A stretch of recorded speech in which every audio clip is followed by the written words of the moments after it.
7 a.m., Base Falcon, Baghdad. Before 2011, this was an American military base.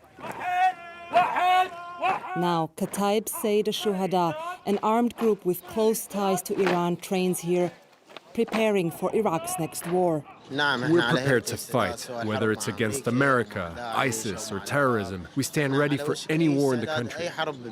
This isn't the group's official position. A media officer quickly brings the soldier into line.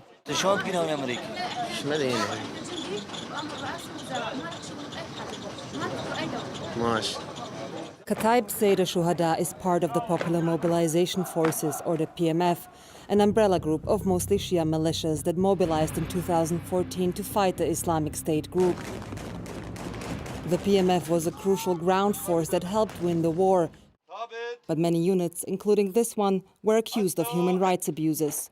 Despite years at the front, the 400 soldiers who train here appear to lack basic military etiquette.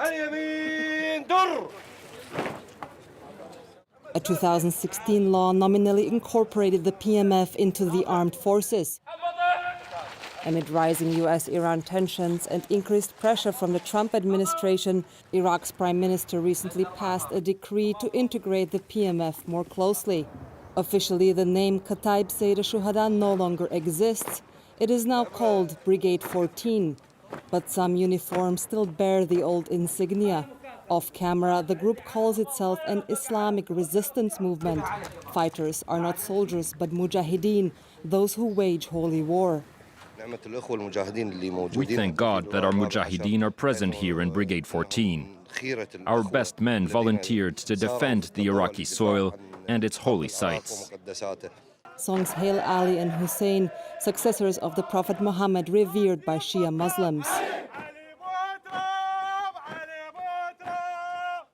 In the commander's office, the Kataib Sayyid al-Shuhada flag remains hoisted, and although a picture of Iran's supreme religious authority Ali Khamenei hangs on the wall, Abu Karim al-Ibrahimi claims to follow only the prime minister's orders. We're here to defend Iraq's pride and sovereignty under the command of the prime minister. And yet, the group's hostility towards America is palpable. The Americans only think about their own economic interests without much consideration or respect for our country. If there's any meddling in the sovereignty of our nation, we will engage according to the orders that we receive.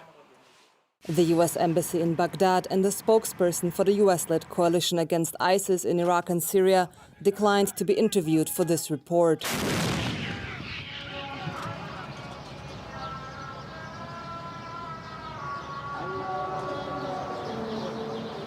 The prospect of war between Iranian-backed groups and the U.S. weighs heavily on the minds of Iraqis.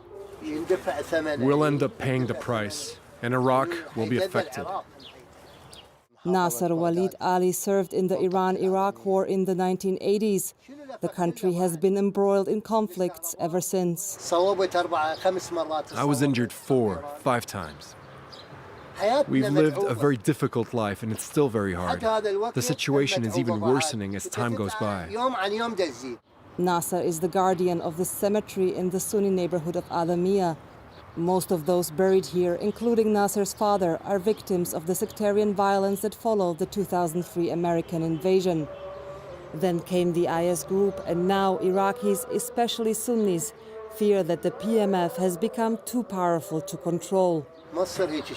We will never be able to find a solution for the militias. They control everything. How do you expect this situation to ever get resolved? The PMF has converted its battlefield gains in the war against the IS group into economic and political power. Its political wings control the biggest bloc in parliament, a factor some analysts believe could be a deterrent to attack American interests.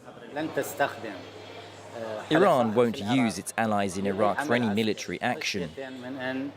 They fear an adverse reaction from the United States, which would then be detrimental to Tehran's interest. So that's why they are only using their allies in Iraq politically. There's growing opposition to Iran's political influence too. These young men are ardent followers of Muqtada Sadr, an influential Shia cleric whose bloc won last year's elections on a nationalistic platform.